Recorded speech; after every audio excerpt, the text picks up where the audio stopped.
ഇത് നിങ്ങൾ പറഞ്ഞു കഴിഞ്ഞ ആഴ്ച വി ഡി സതീശന്റെ നേതൃത്വത്തിൽ മുനമ്പം ഐക്യദാർഢ്യ സദസ്സ് എന്നും പറഞ്ഞൊരു സംഭവം നടത്തി. ജനങ്ങളുടെ വിചാരം മുനമ്പത്ത് വന്ന മുനമ്പത്ത് ഐക്യദാർഢ്യ സദസ്സ് നടത്തിയത് എവിടെയാണ്? ഇത് 1-ാം വാർഡിൽ, നമ്മ ഇപ്പൊ നിൽക്കണം 1-ാം വാർഡിലാണ്. ഇവിടുന്ന് 8 കിലോമീറ്റർ അപ്പുറം മാറി ജംഗ്ഷനിൽ ചെന്നുണ്ട് മുനമ്പം ഐക്യദാർഢ്യ സദസ്സ് വെച്ചേക്കണം. ഇവിടുന്ന് ഒരു മനുഷ്യൻ അതിൽ പങ്കെടുത്തില്ല. എന്നിട്ട് ഐക്യദാർഢ്യ സദസ്സിൽ പറയുന്നത് എന്താണെന്നറിയാം? BJP-യിൽ ചേർന്നവർ നിങ്ങൾ സൂക്ഷിച്ചോ, ചെവിയിൽ നുള്ളിക്കോ, ഞങ്ങൾ അടുത്ത പ്രാവശ്യം 1.5 വർഷം കഴിയുമ്പോൾ ഞങ്ങൾ അധികാരത്തിൽ വരും. അതായത് ഒന്ന് ആലോചിച്ച് നോക്ക്, ഒരു പ്രതിപക്ഷ നേതാവാണ് ഈ വിളിച്ചു പറയണത് BJP ചേർന്നവരെ നിങ്ങൾ ചെവിയിൽ നുള്ളിക്കോ. ഞങ്ങൾക്ക് അദ്ദേഹത്തിനോട് പറയാനുള്ളൂ, ഇത് ഡിജിറ്റൽ യുഗമാണ്. ചെവിയിൽ നുള്ളുവാൻ ഇദ്ദേഹം വരുമെന്ന് ഞങ്ങൾക്ക് നേരത്തെ അറിയാമായിരുന്നു.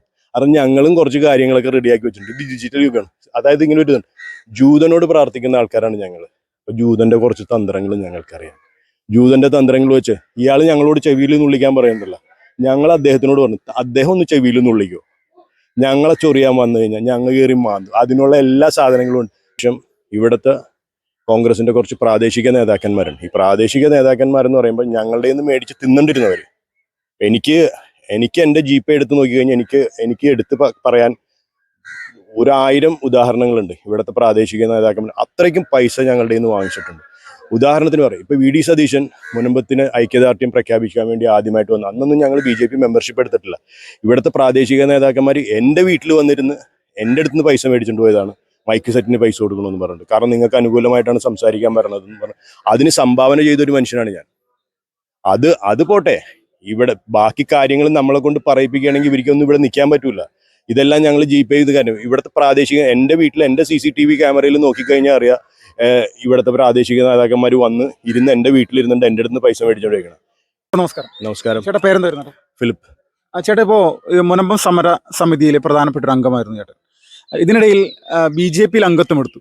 ഇപ്പോൾ ചേട്ടനടക്കമുള്ള ആളുകൾക്കെതിരെ ഒരു പോസ്റ്റ് അല്ലെങ്കിൽ ഫ്ലെക്സ് എല്ലാം വെക്കുന്ന തരത്തിലേക്കുള്ള ഒരു നിലപാട് കോൺഗ്രസിന്റെ ഭാഗത്തുനിന്നുണ്ടായിട്ടുണ്ട്. എന്താണ് അതിന്റെ ഒരു കാരണം? എന്താണ്?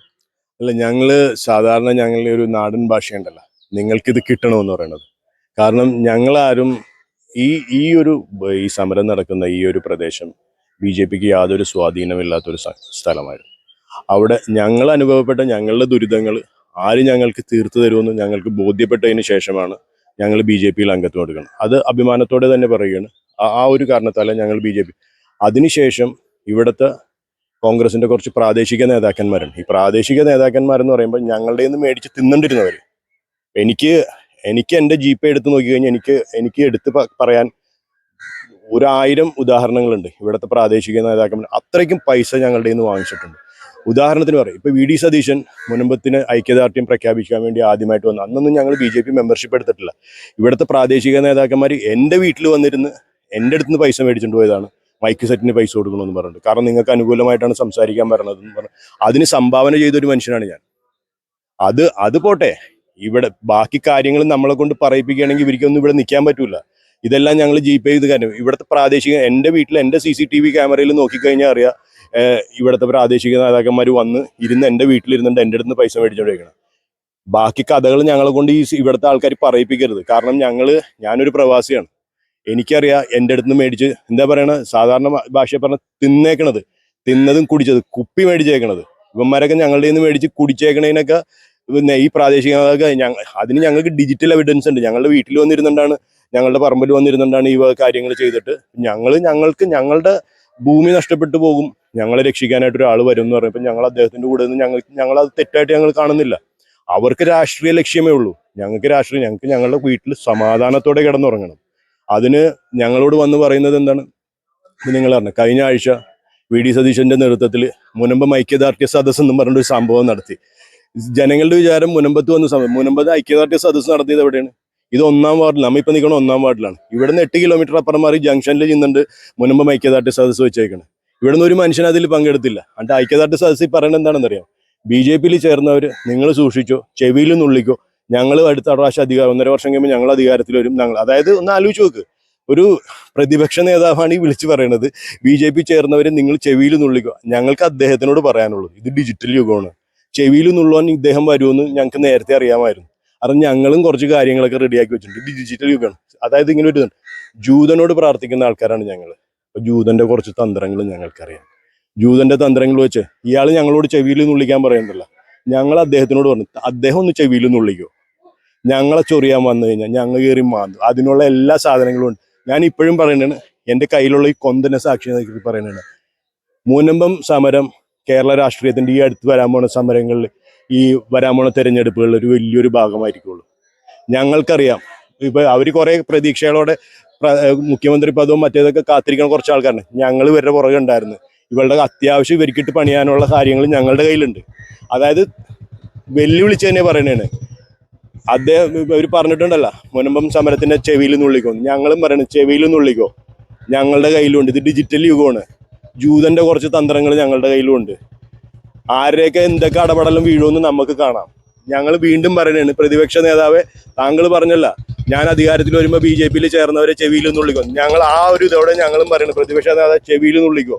ഞങ്ങളുടെ കയ്യിലുള്ള ടോർപ്പിഡോ, നിങ്ങളുടെ അടിവേര് അളക്കാനുള്ള ടോർപ്പിഡോ ഞങ്ങളുടെ കയ്യിലുണ്ട്. ചേട്ടാ, ഇപ്പോ മുനമ്പം സമര വേദിയിലുള്ള അല്ലെങ്കിൽ ഇതിന്റെ ഉള്ളിലുള്ള ആളുകളുടെ ഇടയിൽ എന്തെങ്കിലും ഒരു പ്രശ്നം ഉണ്ടോ നിലവിലെ ഒരു സാഹചര്യത്തിൽ? അങ്ങനെ ഒരു ചെറിയൊരു പ്രചരണം എല്ലാം കേൾക്കുന്നുണ്ടല്ലോ, ശരിയാണോ? മുനമ്പം സമരസമിതിയിൽ ചെറിയൊരു പ്രശ്നമുണ്ടെന്ന് പറഞ്ഞു കഴിഞ്ഞാൽ പ്രശ്നത്തിന്റെ അല്ല. അതായത് ഞങ്ങളുടെ സമരസമിതിയുടെ തന്നെ ഒരു അംഗമായിരുന്ന ഒരാൾ, കിരൺ റിജിജു വന്ന ദിവസം അദ്ദേഹം ബാംഗ്ലൂർ പോയിട്ട് അവിടെ നിന്ന്, നിങ്ങളെല്ലാവരും കണ്ടു കാണും, അദ്ദേഹം ഒരു ഒരു ടെലിഫോണിക് സംഭാഷണത്തിൽ അദ്ദേഹം പറഞ്ഞത്, അതായത് BJP ഞങ്ങളെ ചതിച്ചു അങ്ങനെ. പക്ഷെ പിന്നീട് അദ്ദേഹത്തിന് തെറ്റുപറ്റിയാണെന്ന് അദ്ദേഹം മനസ്സിലായി. അതിനുശേഷം അദ്ദേഹം തിരുത്തി, അദ്ദേഹം ഇപ്പോൾ സജീവമായിട്ട് സജ്ജിട്ടുണ്ട്. പക്ഷെ പിന്നീട് വന്ന ആ ഒരു ചെറിയൊരു ഭിന്നിപ്പല്ല. അതായത് അതിനുശേഷം 200-ാം ദിവസം വളരെ നല്ല ഭംഗിയായിട്ട് സമരം പോയിക്കൊണ്ടിരിക്കുന്നതിൻ്റെ ഇടയിലാണ് ഈ KRLCA എന്നും പറഞ്ഞിട്ട് 200-ാം ദിവസം ലത്തീൻ രൂപതയുടെ കീഴിലുള്ള 2 അൽമായ സംഘടനകൾ കൊച്ചി രൂപത മെത്രാന്റെ സാന്നിധ്യത്തിൽ വരികയും അവർ ഈ ഒരു ഐക്യദാർഢ്യം പ്രകടിപ്പിച്ചു. പക്ഷേ അതിൽ അവർ വന്നിട്ട് ഈ KLCയുടെ നേതാക്കന്മാരും KRCയുടെ നേതാക്കന്മാരും അവർ ശരിക്കും ഞങ്ങളുടെ സമരപ്പന്തൽ അവരൊരു കോൺഗ്രസിന്റെ ഒരു പാർട്ടി പന്തലാക്കി തിരിച്ചെടുക്കുകയും അവിടെ ഇരുന്നിട്ട് ഭരിക്കുന്ന സർക്കാരിനെതിരെ വളരെ മോശമായിട്ട് സംസാരിക്കുകയും. ആ സമയത്ത് നിങ്ങളടക്കമുള്ള ആളുകൾ അവിടെ ഉണ്ടായിരുന്നു? ഞങ്ങൾ അവിടെ ഉണ്ടായിരുന്നു. ഞാൻ അന്ന് പോയില്ല, കാരണം എനിക്ക് KLCA വരണതിനോട് എനിക്ക് യാതൊരു താല്പര്യം ഉണ്ടായിരുന്നില്ല. പക്ഷെ അവരൊരു പോവാന്ന് വെച്ചാൽ അവര് ഇതിനു മുമ്പും വന്ന് കുത്തിത്തിരിപ്പുണ്ടാക്കാൻ നോക്കിയേക്കുന്ന ഒരു സംഘടനയാണ്. കാരണം അതിന്റെ ഒരു നേതാവുണ്ട്, ഒരു അഡ്വക്കേറ്റ് ഷെറി എന്ന് പറയുന്നത്. ഇദ്ദേഹം ഇവിടെ വരുന്നതിന് കുറച്ച് നാൾ മുമ്പ് ഇദ്ദേഹം 2-3 ചിങ്കടികൾ വിട്ടിട്ട് പറഞ്ഞ് മുനമ്പം സമരക്കാതൊരു അതായത് ഷെറി ആയിരിക്കുള്ളൂ ഈ വരുന്ന തെരഞ്ഞെടുപ്പിൽ ഞാറക്കൽ നിയോജക മണ്ഡലത്തിൽ നിന്ന് കോൺഗ്രസിന്റെ സ്ഥാനാർത്ഥി. ഒരു സംഘടന നേതാവെന്ന് ഒരിക്കലും അങ്ങനെ വന്ന് സംസാരിക്കേണ്ട യാതൊരു കാര്യവുമില്ല. അങ്ങനെ അതിനുശേഷം അവർ ഈ ഒരു സമരപ്പന്തൽ 200-ാം ദിവസം സമരപ്പന്തൽ കിട്ടിക്കഴിഞ്ഞപ്പോൾ അവർ വളരെ മോശമായിട്ടാണ് ഭരിക്കുന്ന സർക്കാർ. അത് ഞങ്ങളോ സമരസമിതി അംഗങ്ങളോ ആരും ഈ ഭരിക്കുന്ന സർക്കാരിനെതിരെ ഒരിക്കലും ഒരു മോശമായിട്ടുള്ള കാരണം ഞങ്ങൾക്ക് അവരുടെ സഹായമില്ലാതെ ഞങ്ങളുടെ കാര്യങ്ങൾ കൊണ്ടുനടക്കാൻ പറ്റില്ലെന്ന് ഞങ്ങൾക്കറിയാം. അത് കാരണം ഞങ്ങൾ ഉപദ്രവിക്കാൻ നോക്കിയ ആൾക്കാരോട് മാത്രമാണ്. അതായത് നിങ്ങൾക്കറിയാം, ഇപ്പൊ ഈ സുപ്രീം കോടതിയിൽ കൊണ്ടുപോയി കേസ് കൊടുക്കുന്നതിരിക്കുകയാണ്. കോൺഗ്രസിന്റെ നേതൃത്വത്തിലുള്ള മുസ്ലിം ലീഗും ചേർന്നിട്ടുള്ള ഒരു കേസാണ് കൊണ്ടുപോയി കൊടുത്തിരിക്കുന്നത്. അതിൽ അവർ കൊടുത്തിരിക്കുന്ന വക്കാലത്ത് വായിച്ചു കഴിഞ്ഞാൽ അവർ മുനമ്പത്തിനെ കുറിച്ച് പ്രത്യേകം പറയുന്നുണ്ട്. അതൊരു തരം ചതിയിലൂടെ, കാരണം ഇവരുടെ ലക്ഷ്യം മുനമ്പത്തെ വെച്ചിട്ട് ഒരു 400 ഏക്കർ സ്ഥലം, ഒരു സെറ്റിൽമെന്റിന്റെ ഒരു പാക്കേജാണ് ഇവർ. പക്ഷെ അവരുടെ പാക്കേജ് നടക്കില്ലെന്ന് അറിയുമ്പോൾ അതിനുവേണ്ടിയുള്ള കുറെ ശ്രമങ്ങളാണ്. അപ്പൊ ഞങ്ങൾ കോൺഗ്രസ് എന്ന് പറയുന്ന രാഷ്ട്രീയ പ്രസ്ഥാനം തന്നെയാണോ, അല്ലെങ്കിൽ ഇടതുപക്ഷത്തിന് പങ്കുണ്ടാവും? VD സതീശൻ പറഞ്ഞല്ല, 10 മിനിറ്റ് കൊണ്ട് ഞങ്ങൾക്ക് തീർക്കാവുന്ന പ്രശ്നമല്ല. മുനമ്പം വിഷയം വഖഫിന് കീഴിലുള്ള. അതിനുശേഷം പുള്ളി പറയുന്നത് 10 മിനിറ്റ് കൊണ്ട് തീർക്കാൻ പറ്റുന്നത് വഖഫ് ആക്ടിൽ 97 പ്രകാരമാണെന്ന് പറയാം. അപ്പൊ അതിനർത്ഥം എന്താണ്?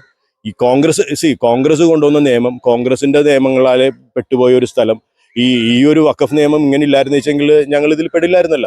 എന്നിട്ട് അവർ പറയണ 10 മിനിറ്റ് എന്നും പറഞ്ഞിട്ട് ഞങ്ങള് ശരിക്കും അവരെന്താ പറയണ, ഒരുതരം ഇപ്പൊ തന്നെ ഞാൻ പറഞ്ഞില്ല, ഇവർക്ക് ഒരിക്കലും ഇപ്പൊ കേരള ജനത മുഴുവനും കേട്ടിരിക്കുന്ന എന്തായിരിക്കുള്ളൂ, മുനമ്പത്തിന് ഐക്യദാർഢ്യ സദസ്സ് മുനമ്പത്ത് വന്നല്ലേ സംസാരിക്കേണ്ടത്. അല്ലാതെ മുനമ്പത്തിന് 8 കിലോമീറ്റർ മാറി ജംഗ്ഷനിൽ വഴിവെക്കൽ നിന്നുണ്ട്, അവിടെ നിന്നുണ്ട് BJP ചേർന്ന ആൾക്കാരെ ഞങ്ങൾ ചെവിയിൽ നുള്ളിക്കോ.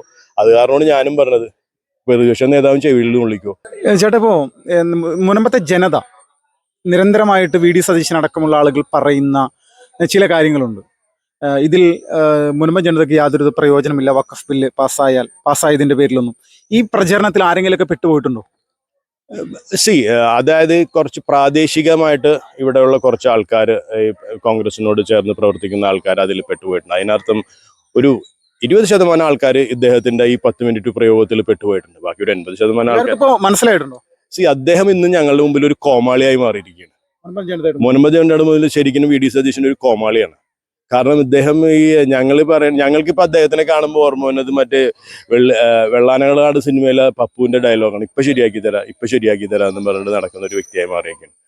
ഇദ്ദേഹത്തിന് എന്താണ് ഇങ്ങനെ ഇവിടെ നിന്നൊന്ന് പറയും, അപ്പുറം മാറി നിന്ന് വേറെ പറയും. അപ്പം ഞങ്ങൾക്ക് ശരിക്കും പറയാം, ഞങ്ങൾക്കിത് എന്താ പറയുക, ഞങ്ങൾക്കറിയാം ഇത് ഞങ്ങൾ പറയുമല്ലോ ഇങ്ങനെ സിനിമ കേട്ടിട്ട്, ഇത് ഞങ്ങൾ കുറേ കേട്ടിട്ടുണ്ടെന്ന്. ആ ഒരു ലെവലിൽ നിൽക്കുകയാണ് ഇപ്പോൾ അടിസ്ഥാനങ്ങൾ.